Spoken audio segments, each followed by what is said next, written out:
A vegan superhero is a new breed of athlete. Stronger, healthier, and driven by purpose. Vegan superheroes wage war against society's status quo and win. Vegan superheroes battle the forces of evil that profit from the suffering of others. Vegan superheroes take a stand for what they believe in and prove the haters wrong. If you ask the meatheads and clueless fitness gurus, they'll tell you that what we're doing is impossible, yet it's happening every single day. Vegan superheroes inspire change, spread compassion, challenge the status quo, and fuel the revolution. Our mission is to help you become a vegan superhero. Welcome to the Vegan Gym Podcast. Hey, what's going on? My name is Leif. I'm joined here by my co-host, Anders, my brother. How's it going, dude? Yo, what is up, guys? Welcome to another episode. Dude, it is day number dos for shredding some fat on my end. It has been extremely, it's been less than 2 days. So it's just exciting, and I look forward to seeing what I create over the next 30 days. But what's really cool is yesterday, if none of you guys know, I got a Dexa Scan, and that's like the most accurate reading that you can possibly get as far as body fat percentage, and you get to see a lot of other data as far as like your lean muscle and where it is like compared to your right and left side. And it was really cool to go over that information with the owner.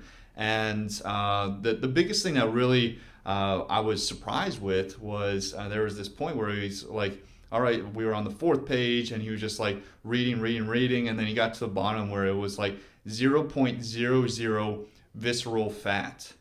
And he was just like 0 pounds. Of 0 pounds, yes. Fat. Yeah. And he was just quiet for a second, and he was just like, "Well, you don't see it that often." And I was like, "Oh, cool." And I was like, "That's a good thing, right?" He was like, "Yeah, this is usually from like lifestyle, your habits, stuff like that." For those that don't know, this is the fat that's stored in between your organs. And so, as opposed to adipose tissue, which is the fat that you can like grab a hold of, like outside not outside your body, but like right under your skin. Right. So it was just really cool, and I was like, oh, so being vegan would definitely have something to do with that. And it was just kind of cool because he was like, oh, you're vegan? Like he was surprised or something like that. So I look forward to coming back. How do you have so much lean muscle mass as a vegan? I look forward to going back and kind of seeing that data and seeing his reaction to what I create in 30 days. Yeah. So look forward to keeping you guys up to date as well. But, so what was your body fat percentage? My body fat percentage was 14.9%, and my total body weight is 166.1 pounds. And so, what's your goal over the next 30 days? I would love to get down to 7-8%. I would love to do that. That's probably my number one goal. That's probably somewhere between 150 to 155, somewhere in there. So that is my goal for the next 30 days. Yeah. And guys, hold me accountable. Those that are listening. But I look forward to keeping you guys up to speed on that. But dude, you've had a pretty momentous morning today. Yeah, it was good. Like I woke up feeling pretty good. And did you even think that was going to happen today? You know what? I didn't even. So I hit a deadlift PR just to throw that out there. I wasn't even so sure that I was going to be deadlifting today, but I got out of bed and I was like, you know what? I really should deadlift. And deadlifting is kind of, honestly, it's kind of been my least favorite like main compound lift like over the past few months. And I don't know exactly why that is, but I've been kind of experimenting with sumo, as I mentioned before in the podcast, and that's really kind of opened up like a new kind of world to me in terms of deadlifting. And new relationship with deadlift. Yeah, like I'm feeling better and better about it. When I would really push myself using conventional, every once in a while I'd kind of tweak something in my lower back, like not like a really bad pain, but just like, oh man, like I worked that a little too hard. And then just like sitting down in a chair for most of the day and doing work, it didn't feel comfortable. So I guess that was kind of always in the back of my mind, like, I don't really want to be doing that. But today started warming up and like 135, well, that flew off the floor. That's typical. But then 225, 315, they felt super easy. I hit like I think 4 on 405. It felt like nothing. Then I hit 455, felt really good, and I decided to just go for a PR.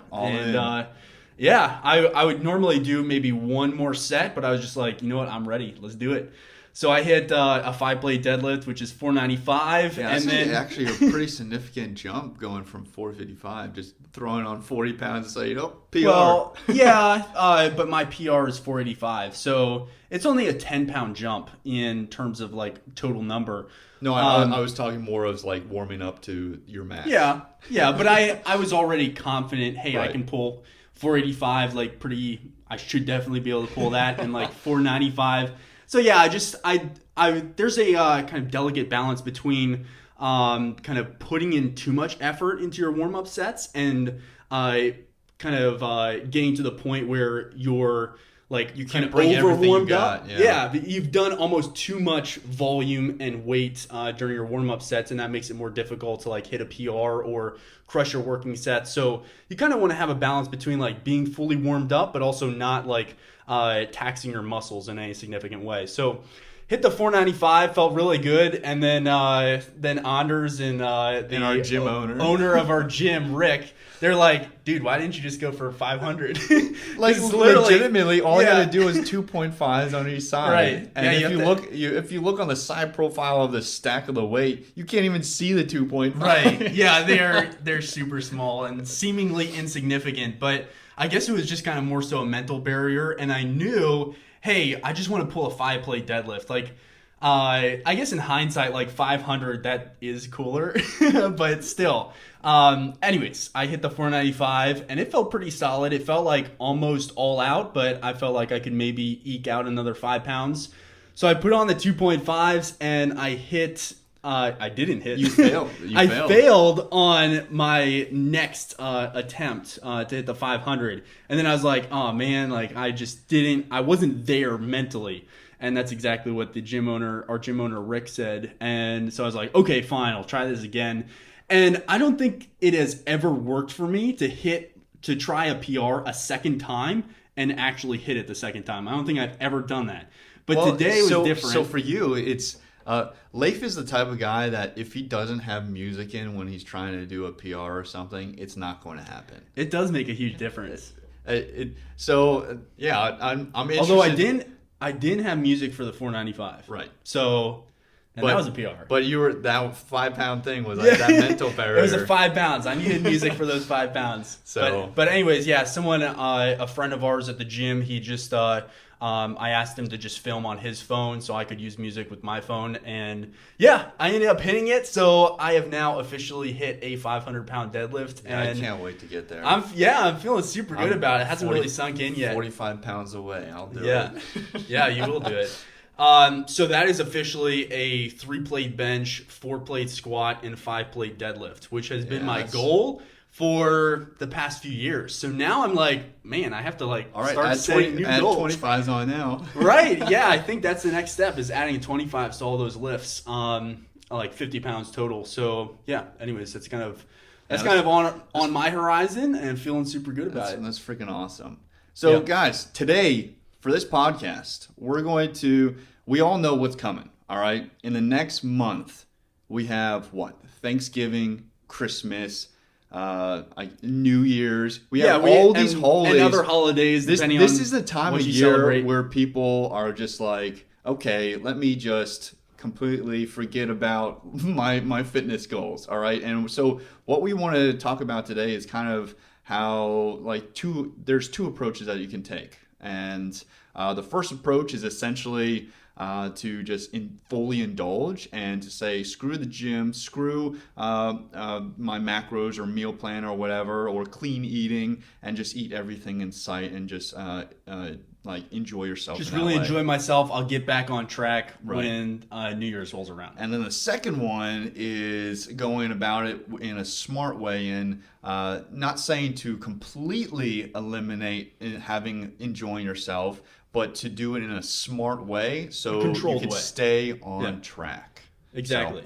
But So there's no escaping kind of all this delicious food around the holidays. And I think it's really important to not go to either extreme and say like, hey, I'm going to be so focused on just like depriving myself and I'm not going to have anything but carrot sticks for the next 5 weeks and then just roll into the new year feeling all good. Because there are lots of opportunities where you can spend time with family and friends in a really kind of awesome environment and actually like enjoy the holidays. And food is a large part of that. So we don't want to completely just deprive ourselves in terms of like all these kind of opportunities to spend time with family and friends kind of around food. And some indulgences can be good. Like you can go to... you can have kind of these indulgences, but you can also do that while not gaining weight during the holidays. And that's really important because we were actually kind of talking about like how people just kind of drop off during the holidays. And I was like drawing a chart of it and I called it the winter dip. And Anders thinks that's absolutely stupid. but it is kind of like this winter dip where people like their motivation or their willingness to adhere to any fitness plan or diet plan, it just like drops down. And that makes total sense because this is not this is like the least like fitness focused time during the whole year. And sure, you can enjoy the holidays maybe a bit more if you just like eat whatever you want. You skip the gym until New Year's and stuff.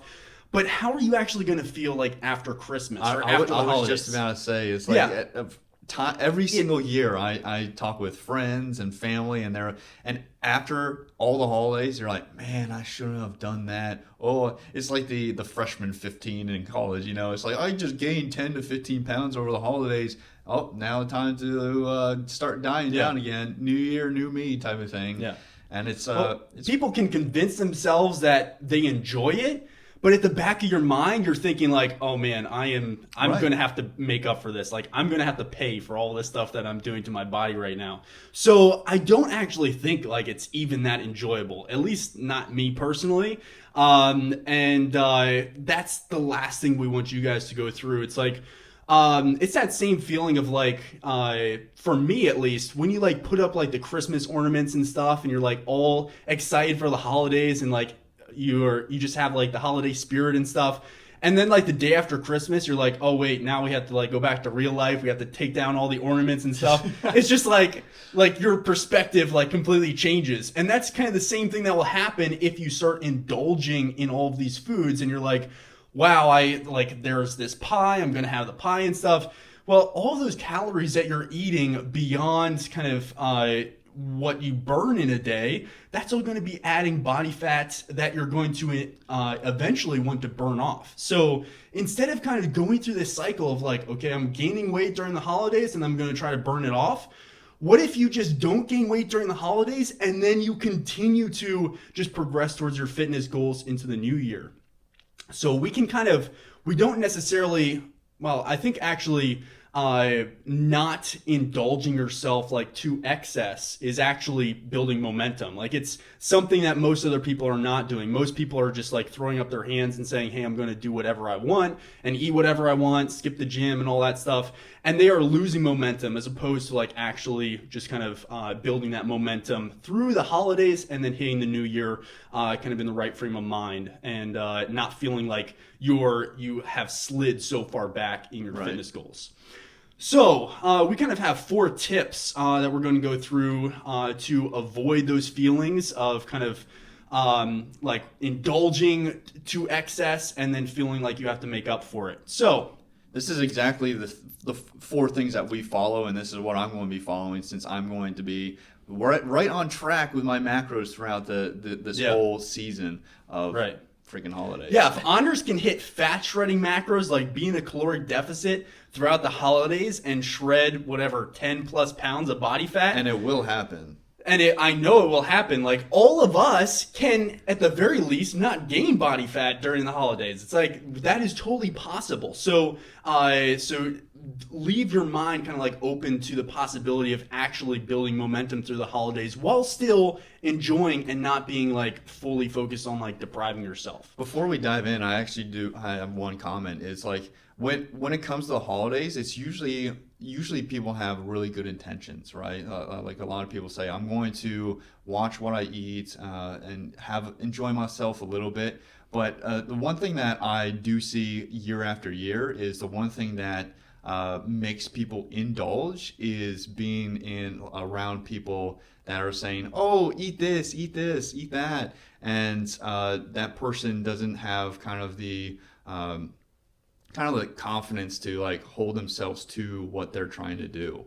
But like I firmly believe you could still indulge yourself a little bit and enjoy yourself. But when someone like offers you another slice of cake or another piece of pie or some more stuffing, and you say, no, I'm good, thanks. And I think that's where a lot of people cave, is when people say, try this, try that. Because I don't know, I've been there before. Yeah.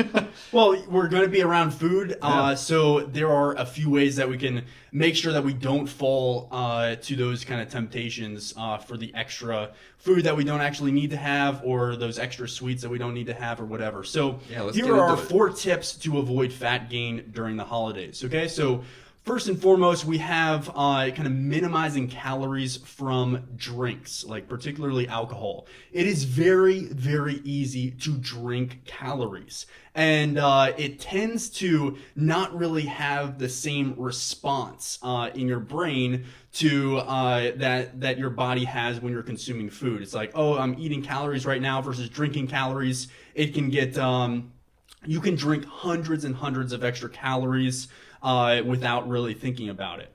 And this is especially like with like mixing drinks too. All right, like when you mix it with juices and everything like that. It things like fruit juices. That is not a good thing to be consuming. And if the beer says light, that doesn't mean that it doesn't have calories. Okay, like understand, like that still adds up over time if you have 3 or 4. So it's being extremely mindful in this area.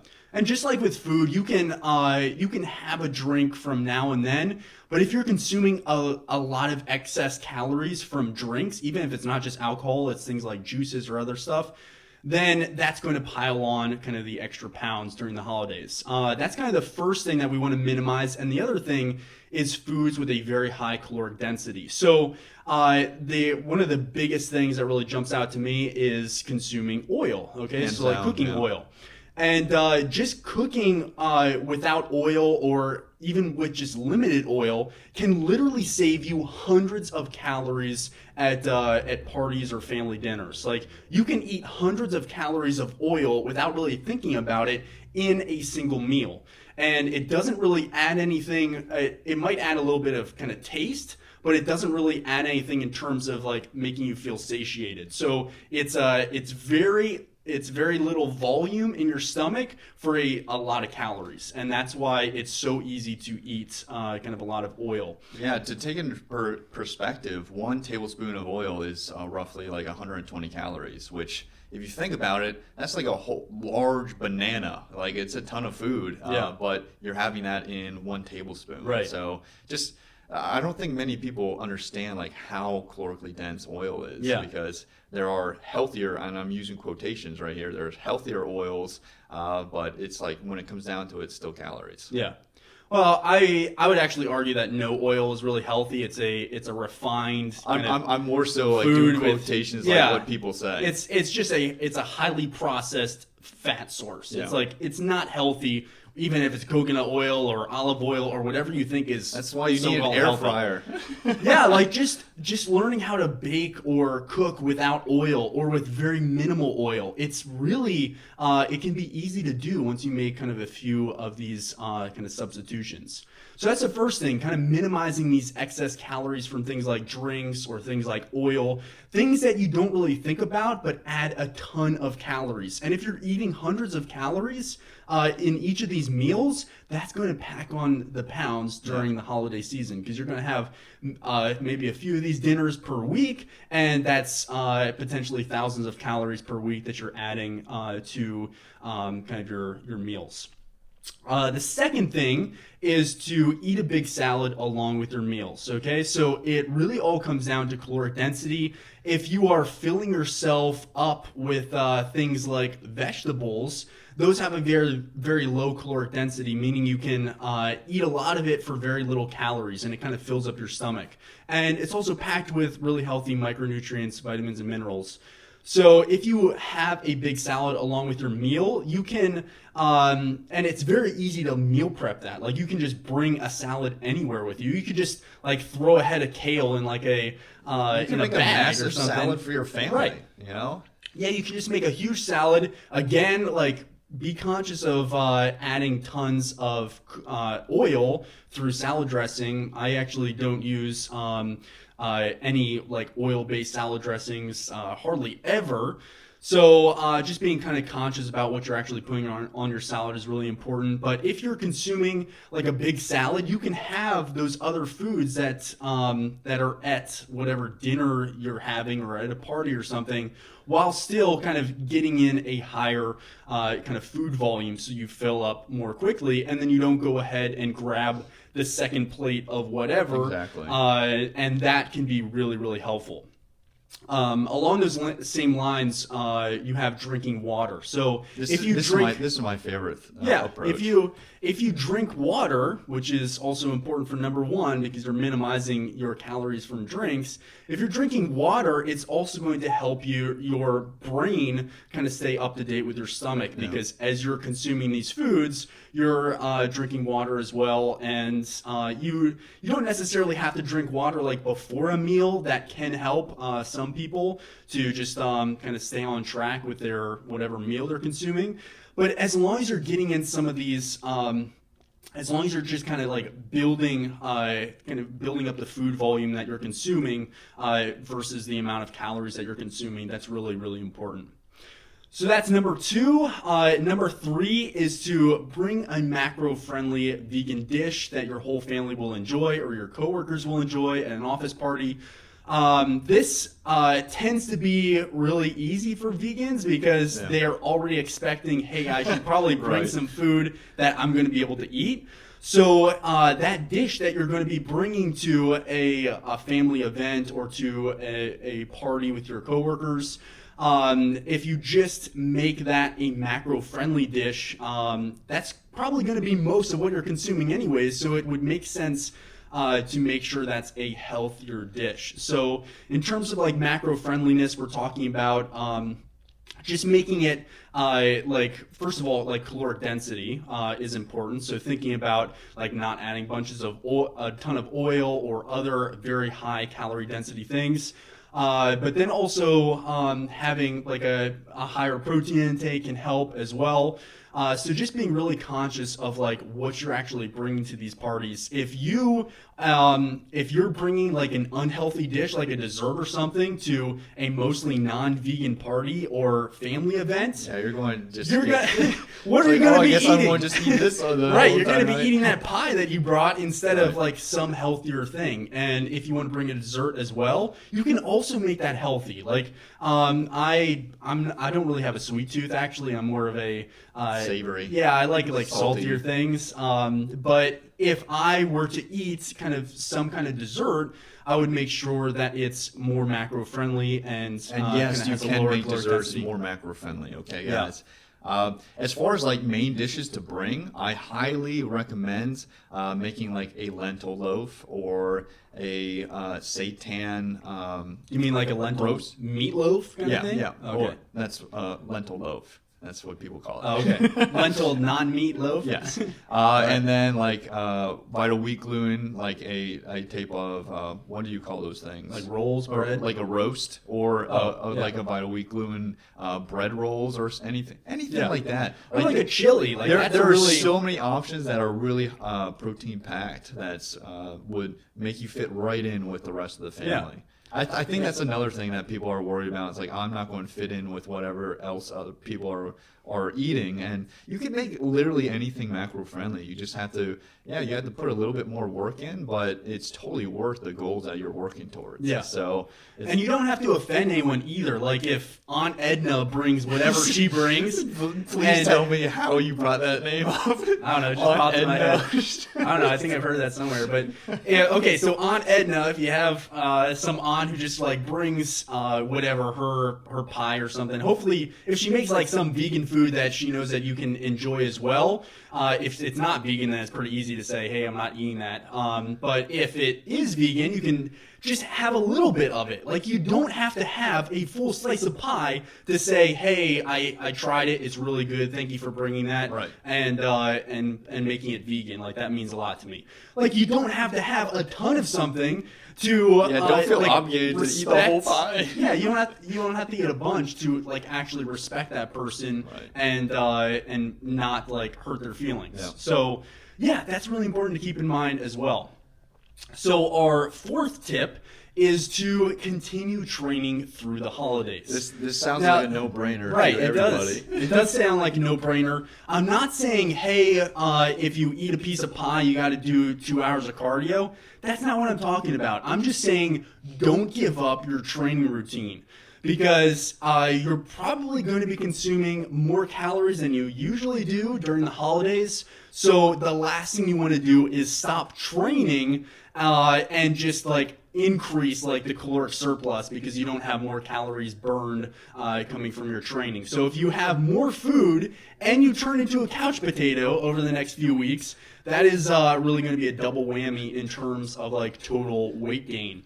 And that terminology, double whammy. Double whammy. That sounds so yeah. bad. Well, it could be pretty bad. So just continue training through the holidays. That doesn't mean you have to add a lot of cardio or punish yourself for having like some dessert at one of your family gatherings. Just staying consistent with it. Just staying consistent. If you're working out 3 hours a week, 4 hours a week, 5 hours a week, just continue doing that through the holidays, and then it's not going to be as much of a kind of like hill to climb over when it comes to the new year, and you're not feeling like you're going uphill. The last thing you want to do is feel bloated, kind of like ashamed of yourself with everything that you ate, and then also on top of that say like, man, I didn't even go to the gym once. Right.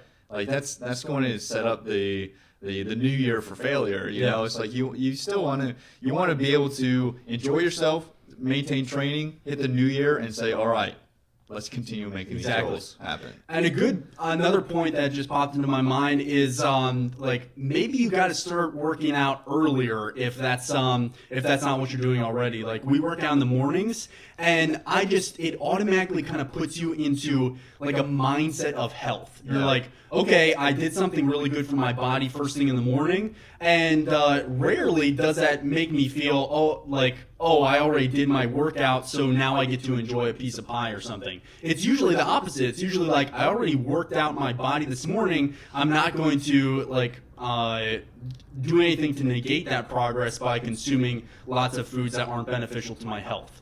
So just like working out earlier, that also makes it more likely that you're actually going to continue training because you're not going to be working out after Thanksgiving dinner.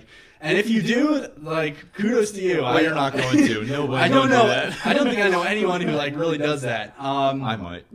Yeah, you might, but you're shredding, so most people don't do that over Thanksgiving. But yeah, you're probably not going to be working out after your Christmas dinner or after Thanksgiving or after the office party. So just shift your workout to the morning. It's like you can, if that means you have to get up at 5 and start your day a little bit earlier, then just go to bed earlier and just shift your schedule around. And that's going to help you kind of stay on track. So those are the 4 tips that we have to really avoid fat gain during the holidays. This is nothing revolutionary. This is all obvious stuff. It's simple. But that's all that's required to accomplish your goals. You don't need to come up with any revolutionary diet or workout plan to accomplish your goals. You don't need to make fundamental lifestyle changes to accomplish your goals. It really comes down to consistency, being smart, making the right choices. That doesn't mean that you have to just be sitting in a corner during your family gatherings and just eating your salad and stuff. Like, you can participate, you can indulge in some things that you really want to have kind of throughout the holidays, but that doesn't mean that you have to gain weight. That doesn't mean that you have to kind of push yourself back and just feel even kind of worse about heading into the new year, and just feeling like you're either even further behind than you were before the holidays started. So hope that was helpful to you. Do you have anything else? No, I think we covered it all. I hope you guys have an amazing holiday season. Yeah. You'll still hear from us, but since it's a holiday. Yeah, again, this is time for us to enjoy with family and friends, but that doesn't mean you have to gain weight. So I hope this episode brought you a lot of value. If it did, please go ahead, share with a friend. Again, we're never going to be advertising on the podcast. We just grow when you guys kind of help us by sharing this content with your friends and family. So please go ahead and do that, and also leaving a review. We would super appreciate that. So thank you guys so much. You're freaking awesome. We love coming to you every week and just giving you these tips. So I hope that you found something valuable, and we'll talk with you again soon. See ya. We really hope that you enjoyed this episode. To take the next step in your vegan fitness journey and get access to all our best content for free, check out thevegangym.com. We'll teach you everything you need to know to torch body fat, break through plateaus, build lean vegan muscle, and supercharge your health. Get started right now at thevegangym.com. Until next time, peace, love, and gains.